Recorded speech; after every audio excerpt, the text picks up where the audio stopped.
Agora eu volto para as notícias aqui do nosso país, porque em meio a tanta polêmica e discordância, a Câmara decidiu retirar o projeto de reforma do imposto de renda da pauta de hoje.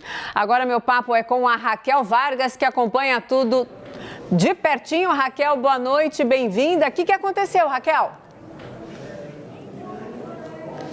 Olha, Mona, muito boa noite para você que nos acompanha. Não tinha ali consenso para aprovar essa matéria. Mais cedo, o presidente da Câmara, Arthur Lira, chegou dizendo que iria, sim, votar esse texto hoje, mas que ainda não tinha um acordo para aprová-lo.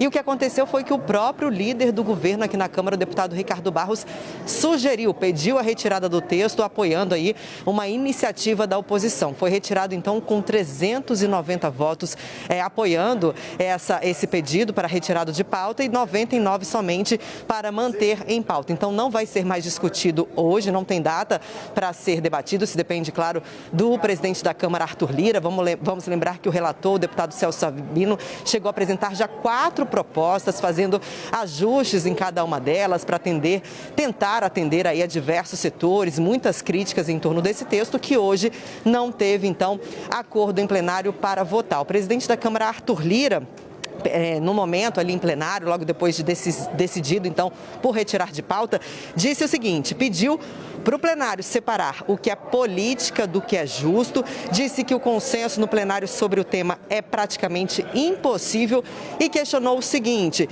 como que escritórios de advocacia que lucram aí por ano cerca de 4.800.000 reais não querem pagar imposto sobre lucro e dividendo, esse que é um lobby muito grande que aconteceu aqui nos últimos dias, que é um dos pontos de divergência e rejeição nessa matéria. Celso Sabino mais cedo havia dito que esperava votar a matéria hoje, mas não conseguiu. E ali, quando tomou a palavra também na tribuna, aproveitou para trazer um dado interessante, que 0,01% da população, Mona Lisa, representa aí o número de grandes milionários. São 20 mil CPFs que declararam 230 bilhões de receitas isentas, ou seja, não são tributados em cima dessa receita. Era uma das propostas dessa reforma, na verdade, dessa mudança no imposto de renda, mas que hoje, então, não teve maioria. Alguns outros pontos também trazem aí divergência, não tem consenso no plenário, e o que a gente viu foi uma retirada de pauta, inclusive com o apoio do governo. Mona Lisa. Sim, Raquel, eu tenho certeza, você estava lá, eu vi essa camisa branca maravilhosa na hora que eu espiei a transmissão. Quando o Arthur Lira chegou na Câmara e teve aquela coletiva, aquele quebra-queixo que a gente fala assim, os jornalistas conversam rapidinho ali com as autoridades, ele já falava que ia ser uma pedreira imensa tocar esse assunto hoje, né, Raquel?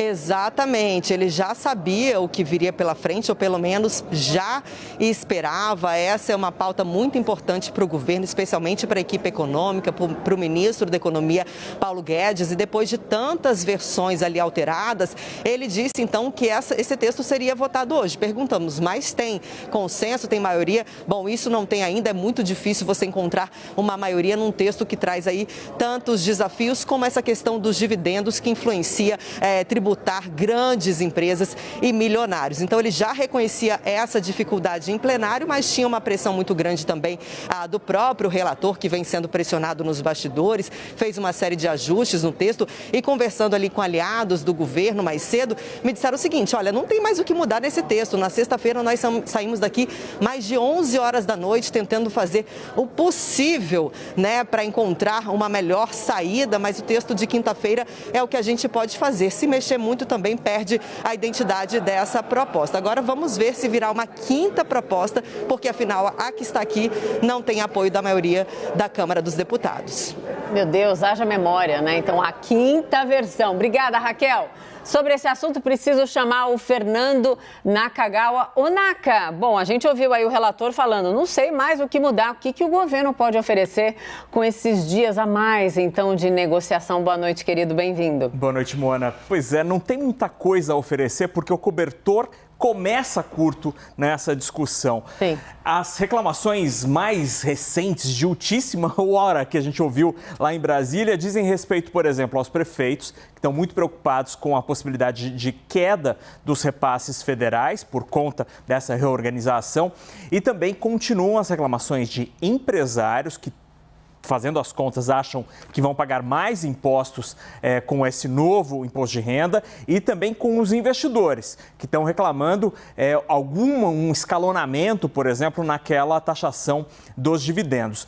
O problema é que qualquer concessão do governo, da equipe econômica, em qualquer uma dessas áreas, Mona, significa que o impacto da reforma tributária, deste trecho da reforma, será negativo para os cofres públicos. E não há dinheiro para cobrir este buraco. Então, o problema está sendo este. A negociação está acontecendo em tempo real, aos nossos olhos, e cada vez que a negociação aparece, mais gente reclama, mais gente tenta puxar um pouquinho o cobertor para o seu lado, porque está sentindo frio, sentindo que o bolso vai sofrer. E aí, o problema é esse impasse. Tem gente que defende, inclusive, engavetar esse texto, Mona.